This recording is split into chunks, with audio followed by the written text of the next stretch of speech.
마태복음 5장 1절에서 16절입니다. 다 찾으셨으면 교독하겠습니다. 예수께서 무리를 보시고 산에 올라가 앉으시니 제자들이 나와온지라. 입을 열어 가르쳐 이르시되 심령이 가난한 자는 복이 있나니 천국이 그들의 것이며 애통하는 자는 복이 있나니 그들이 위로를 받을 것이며 온유한 자는 복이 있나니 그들이 땅을 기업으로 받을 것이며 의에 줄이고 목마른 자는 복이 있나니 그들이 배부를 것이며 긍휼히 여기는 자는 복이 있나니 그들이 긍휼히 여김을 받을 것이며 마음이 청결한 자는 복이 있나니 그들이 하나님을 볼 것이며 화평하게 하는 자는 복이 있나니 그들이 하나님의 아들이라 일컬음을 받을 것이며 의를 위하여 박해를 받은 자는 복이 있나니 천국이 그들의 것임이라. 나로 말미암아 너희를 욕하고 박해하고 거짓으로 너희를 거슬러 모든 악한 말을 할 때에는 너희에게 복이 있나니 기뻐하고 즐거워하라. 하늘에서 너희의 상이 큼이라. 너희 전에 있던 선지자들도 이같이 박해하였느니라. 너희는 세상의 소금이니 소금이 만일 그 맛을 잃으면 무엇으로 짜게 하리요? 후에는 아무 쓸데없어 다만 밖에 버려져 사람에게 밟힐 뿐이니라. 너희는 세상의 빛이라. 산 위에 있는 동네가 숨겨지지 못할 곳이요 사람이 등불을 켜서 말 아래에 두지 아니하고 등경 위에 두나니 이러므로 집안 모든 사람에게 빛이 느니라. 이같이 너희 빛이 사람 앞에 비치게 하여 그들로 너희 착한 행실을 보고 하늘에 계신 너희 아버지께 영광을 돌리게 하라. 아멘. 오늘 우리는 팔복의 말씀을 묵상하고자 합니다. 우리가 너무나 잘 아는 말씀이죠. 팔복은 천국 백성의 삶의 모습에 대해 말씀하는 구절입니다. 본문 3절과 10절을 보면 공통적으로 어떻게 표현되어 있나요? 마지막 부분에 보게 되면 천국이 그들의 것이며 라고 기록되어 있어요. 여러분, 이 표현의 시제는 현재형입니다. 어떤 의미냐면 천국이 단지 장차 누릴 미래의 소망만이 아니라 지금 이 땅에서 누리는 하나님의 현재적 통치임을 의미하는 것입니다. 천국 백성은 이 땅에서 하나님의 다스림을 받으며 살아가는 사람들이죠. 저와 여러분은 천국 시민권을 가진 자들이잖아요. 하나님이 우리를 부르시면 우리는 하나님의 품에 들어가게 되는데 그 전에 우리는 이 땅 위에서 천국 시민답게 하나님 나라의 백성답게 살아가야 하는 것이죠. 그것을 말씀하고 있어요. 그렇다면 천국 백성은 구체적으로 어떤 삶을 살아가야 할까요? 첫째, 천국 백성은 심령이 가난한 자로 살아갑니다. 자, 3절 말씀을 읽겠습니다. 심령이 가난한 자는 복이 있나니 천국이 그들의 것이며. 여기서 말하는 가난은 경제적인 가난을 의미하는 것이 아니라 마음의 가난, 곧 영적으로 자신이 아무 공로도 없음을 깨닫는 상태를 말합니다. 그래서 심령이 가난한 자는 자신이 지극히 무력한 존재임을 인정하며 오직 하나님을 전적으로 의지하며 살아가는 사람이죠. 둘째, 천국 백성은 어떻게 살아가야 합니까? 천국 백성은 애통하는 자로 살아가야 합니다. 자, 4절 말씀을 함께 읽겠습니다. 시작. 애통하는 자는 복이 있나니 그들이 위로를 받을 것이며. 여기서 말하는 애통은 개인적인 슬픔을 넘어 죄로 인해 무너진 현실을 바라보며 슬퍼하는 마음을 의미합니다. 특히 먼저 공동체의 죄, 그리고 다른 사람의 죄악을 보며 아파하는 것이죠. 이러한 삶을 살았던 대표적인 인물 누가 떠올라지시나요? 눈물의 선지자 예레미야입니다. 그는 하나님의 정의와 의를 행하지 않는 남유다 백성을 바라보며 눈물로 울었어요. 또한 예수님께서도 우셨습니다. 예수님은 외적인 종교 행위만 남아있고 삶의 변화가 없는 사람들의 죄악을 보시며 슬퍼하셨어요. 또한 애통하는 자는 자신의 죄에 대해 아파하고 회개하는 자입니다. 그래서 애통하는 자는 날마다 자신을 돌아보고 예수님의 보혈을 의지하며 회개하며 삶을 고치는 것이죠. 이 자가 애통하는 자입니다. 자, 셋째, 천국 백성은 온유한 자로 살아갑니다. 자, 5절 말씀을 읽어드리겠습니다. 온유한 자는 복이 있나니 그들이 땅을 기업으로 받을 것이며. 여기서 말하는 온유는 연약함이 아닙니다. 이 온유는 자기 힘을 다스리고, 그러니까 힘 있는 자가 자기 힘을 다스리고 통제할 줄 아는 능력이며, 자신의 권리를 주장하기보다 주권자 되시는 하나님께 맡기는 태도입니다. 이러한 삶을 살았던 대표적인 인물이 있습니다. 다윗이죠. 다윗은 사울을 2번이나 죽일 수 있는 기회를 가졌지만 자신의 힘을 사용하지 않고 하나님의 주권에 맡겼어요. 이것이 바로 성경이 말하는 온유함입니다. 힘 있는 자가 그 힘을 내가 원하는 대로 부리는 것이 아니라 절제하고 통제하고, 그리고 기다리고 하나님의 때를 기다리며 하나님께 전적으로 맡기는 것, 하나님의 주권을 맡기는 것, 이것이 성경이 말씀하는 온유이죠. 넷째, 천국 백성은 의에 줄이고 목마른 자로 살아갑니다. 6절 말씀을 우리 함께 읽어보겠습니다. 시작. 의에 줄이고 목마른 자는 복이 있나니 그들이 배부를 것이며. 여기서 말하는 의는 히브리어로 말씀을 드리면 짜데까입니다. 짜데까. 이 팀 켈러 목사님은 이 단어를 이렇게 설명합니다. 짜데까는 올바른 관계들 가운데 사는 삶을 가리킨다. 따라서 의에 줄이고 목마른 자란 하나님과 올바른 관계를 갈망하며 살아가는 사람입니다. 그래서 하나님과 바른 관계를 맺은 사람은 결국 어떤 삶을 사나요? 의를 행하는 것이죠. 믿음의 삶을 사는 것입니다. 5번째, 천국 백성은 긍휼히 여기는 자로 살아가는 것이죠. 자, 7절 말씀입니다. 긍휼히 여기는 자는 복이 있나니 그들이 긍휼히 여김을 받을 것이며. 긍휼히 여기는 자는 어떤 자입니까? 타인의 고통에 공감할 뿐 아니라 그 공감을 실제 행동으로 나타내어 자비를 베푸는 사람이죠. 그런데 우리는 때로는 공감만 하고, 공감도 중요한데 공감만 하고 실제 행동으로 나타나지 않는 것이 우리의 삶에 많이 있잖아요. 자, 이 부분을 또 보게 되는 것이고요. 자, 6째, 천국 백성은 마음이 청결한 자로 살아갑니다. 자, 8절 말씀을 읽겠습니다. 마음이 청결한 자는 복이 있나니 그들이 하나님을 볼 것이며. 여기서 말하는 청결함은 외적인 깨끗함이 아니라, 물론 잘 씻어야겠죠. 위생을 잘 관리해야겠죠. 그러나 이 성경에서 지금 예수님이 하신 말씀은 이 청결하다라는 것은 내면이 진실한 상태를 의미합니다. 하나님은 진실한 자에게 자신을 나타내시기 때문인 것이죠. 사람과 사람 사이에서도 진실할 때 관계가 돈독해집니다. 교제가 교제다워지는 것이죠. 위선을 하고 외식을 하게 되면 아이고 겉과 속이 다르네 하면서 마음이 확 닫혀지잖아요. 그렇죠? 하물며 우리 하나님께서는 우리의 마음을 다 아시는데 우리가 하나님 앞에 진실하게 나가지 않는다면 하나님을 볼 수 있겠습니까? 아니라는 것이죠. 그래서 히브리서 12장 14절은 이렇게 말씀합니다. 모든 사람과 더불어 화평함과 거룩함을 따르라. 이것이 없이는 아무도 주를 보지 못하리라 라면서 히브리 기자 역시 그 마음의 청결함을 말씀하고 있어요.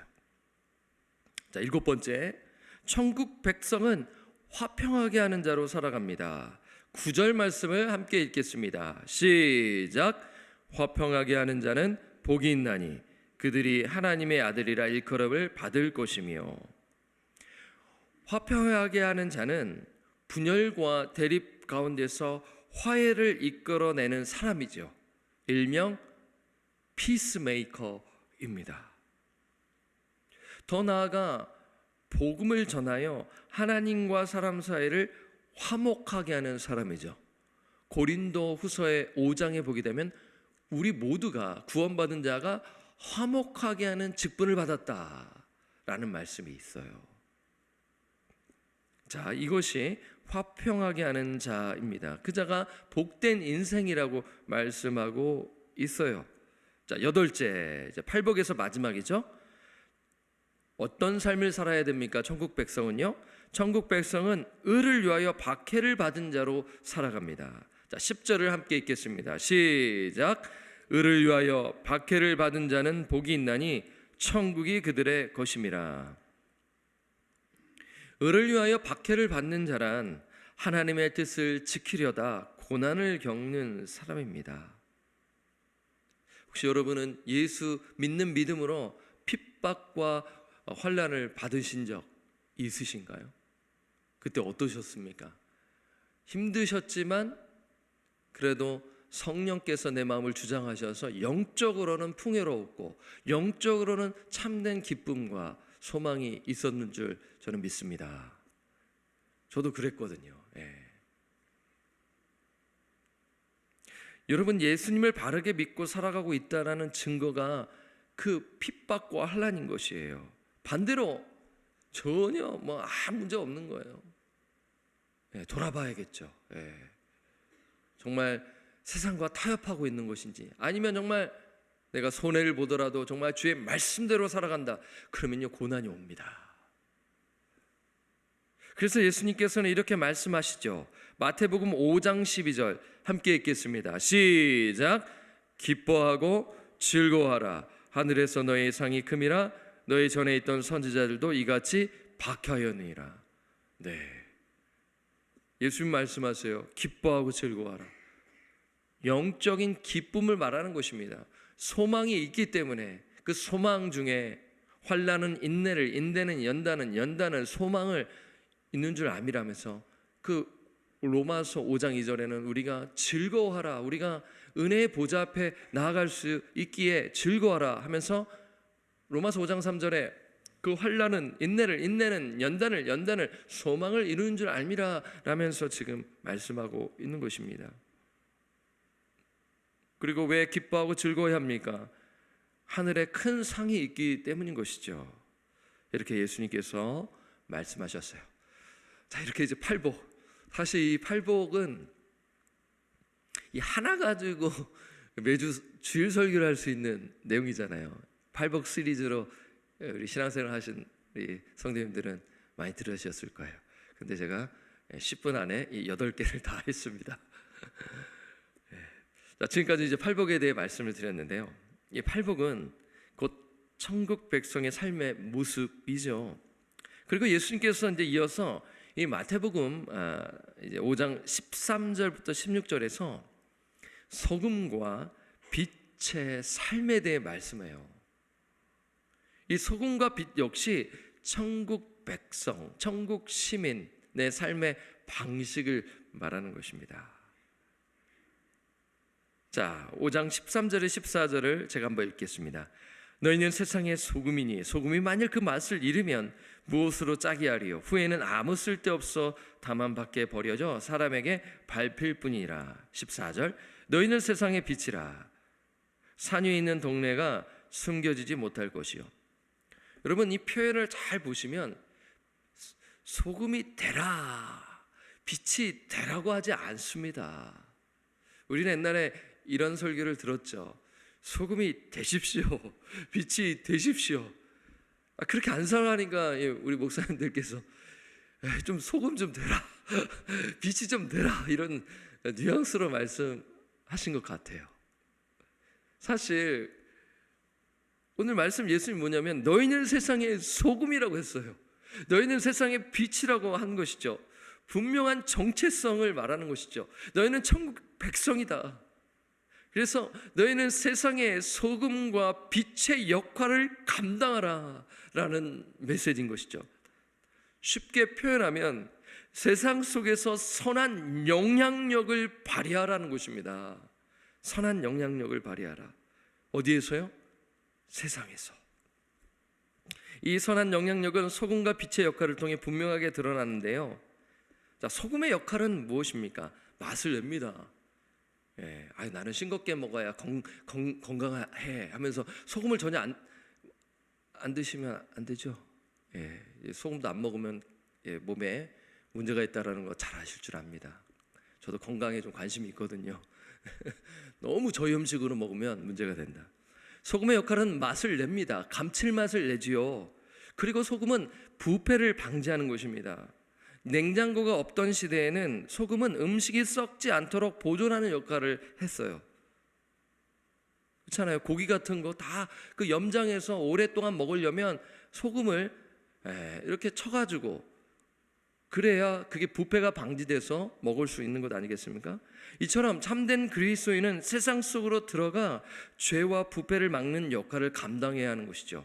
이 세상이 어둠의 세상 아니겠습니까? 썩어져가는 이 세상, 하나님을 대적하는 이 세상. 그런데 그리스도인들도 똑같이 그렇게 된다면 더 점점 어두워진다라는 것이에요. 빛 또한 마찬가지입니다. 빛의 역할은 어둠을 밝히는 것이죠. 우리는 빛의 자녀입니다. 빛의 자녀로서 세상을 비추며 살아가야 하는 것이죠. 그렇다면 우리는 어떻게 선한 영향력을 발휘할 수 있을까요? 그 답은 분명합니다. 앞에 팔복의 삶을 살아가는 것이죠. 심령이 가난한 자로서, 애통하는 자로서 살아가는 것이에요. 쭉쭉쭉쭉 나오잖아요. 그 팔복의 삶을 살아낼 때 빛과 소금의 역할을 감당하는 것입니다. 사랑하는 성도 여러분, 팔복의 핵심 메시지는 무엇이냐면 예수님의 성품입니다.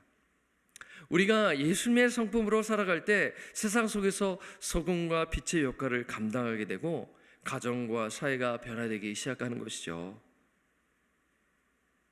그런데 예수님은 여기서 한 가지 더 적극적인 명령을 주시며 말씀을 마무리하시는데요. 자, 마태복음 5장 16절 함께 읽고 오늘 말씀을 마치도록 하죠. 5장 16절 함께 읽겠습니다. 시작. 이같이 너희 빛이 사람 앞에 비치게 하여 그들로 너희 착한 행실을 보고 하늘에 계신 너희 아버지께 영광을 돌리게 하라. 자, 여기서 예수님께서 강조하시는 것, 동일하게 이야기하죠. 이같이 너희 빛이 사람 앞에 비치게 하여 그들로 너희 뭘 얘기하죠? 착한 행실. 믿음으로 구원받는 건 아니겠습니까? 왜 또 행함이 나옵니까? 이렇게 말씀을 안 하시겠죠? 참된 믿음은 진정한 행동을 낳기 때문에 거룩한 백성, 빛의 자녀로서 빛과 소금의 역할을 감당하라는 차원에서 그 착한 행실을 말하는 것이죠. 우리의 삶 속에서 드러나는 착한 행실을 통해 여기서 사람들은 예수 믿지 않냐는 영혼들을 우리가 생각할 수가 있는 것입니다. 그러면 그들이 그것을 보고 하늘에 계신 하나님 아버지께 영광을 돌리게 된다 라는 말씀입니다. 그래서 이 팔복의 말씀은 이 천국에 들어가서 누리는 복이 아니라 이 땅 가운데서 누리는, 우리가 삶을 통해서 살아내야 하는 그러한 하나님의 예수 그리스도의 말씀인 것입니다. 참 이 말씀이 어떻게 보면 참 부담이 됩니다. 사실 그래요. 그래서 어느 과거의 학자는 이거는 불가능해. 이건 천국에 들어가서 해야 할 일이야 라고 하는 사람이 있었을까 없었을까요? 있었어요. 그런데 아니죠. 우리는 이 말씀을 보면서 예수님께서는 천국 백성으로 살아가는 우리에게 하나님의 나라가 이미 임했기 때문에 천국 백성답게 이 땅에서 살아갈 것을 말씀하고 있는 것입니다. 오늘 이 말씀을 깊이 묵상하시면서 기도 가운데 하나님, 제가 심령이 가난한 자로 애통하는 자로, 온유한 자로, 의에 줄이고 목마른 자로, 정말 마음이 청결한 자로, 그렇죠, 화평케 하는 자로, 의를 위하여 박해를 받는 자로 살아가는 그 삶을 살아가도록 성령님 도와주십시오. 가정에서, 직장에서, 삶의 터전에서, 교우들과의 관계 속에서 예수님의 성품을 드러내며 살아가도록 주님 도와주십시오. 이렇게 기도한다면 하나님께서 우리의 기도 응답해 주시지 않겠습니까? 이 말씀 여러분들 다시 한 번 더 기도하시면서 팔복 그리고 빛과 소금 묵상하시면서 기도하시기를 바라고요. 그래서 천국 백성의 삶을 살아내는 저와 우리 성도님들 되시기를 주님의 부탁드리고 예수 그리스도의 이름으로 간절히 축원합니다. 아멘. 기도하겠습니다. 하나님 아버지 감사합니다. 오늘 팔복의 말씀을 나누었습니다. 그리고 빛과 소금에 대한 말씀을 나누었습니다. 이 새벽에 주신 하나님의 말씀으로 받고 이 말씀대로 순종하며 살아가도록 성령님 도와 주시옵소서. 때로는 우리가 이 말씀에 불순종할 때가 있죠. 심령이 가난한 자로 살아가지 못해 하나님의 마음을 아프게 한 적이 있지요. 화평케 하는 자로 살아가야 되는데 그렇게 살아가지 못해 하나님의 마음을 아프게 한 적이 있습니다. 회개합니다. 하나님 이 말씀을 한자 한자 다시 한번 묵상하며 천국 백성답게, 천국 시민답게 이 땅 가운데서 살아가도록 인도하여 주시옵소서. 성령 충만케 하시고 성령 충만은 성령의 통치와 지배를 받고 예수 그리스도의 성품을 드러내는 것임을 알고 오늘 기도 가운데 하나님의 자비와 은혜를 구하며 나아가는 복된 기도의 시간이 되게 하여 주옵소서. 모든 영광과 찬송을 하나님 아버지께 올려드리며 우리를 구원하여 주신 존귀하신 우리 구주 예수 그리스도의 이름으로 축복하며 간절히 기도드립니다. 아멘. 하늘에 계신 우리 아버지여, 이름이 거룩게 여김을 받으시오며 나라가 임하시오며 뜻이 하늘에서 이루어진 것 같이 땅에서도 이루어지이다. 오늘 우리에게 일용할 양식을 주시옵고 우리가 우리에게 죄 지은 자를 사하여 준 것 같이 우리 죄를 사하여 주시옵고 우리를 시험에 들게 하지 마시옵고 다만 악에서 구하시옵소서. 나라와 권세와 영광이 아버지께 영원히 있사옵나이다. 아멘. 여러분의 기도의 자리로 나아가시도록 하겠습니다.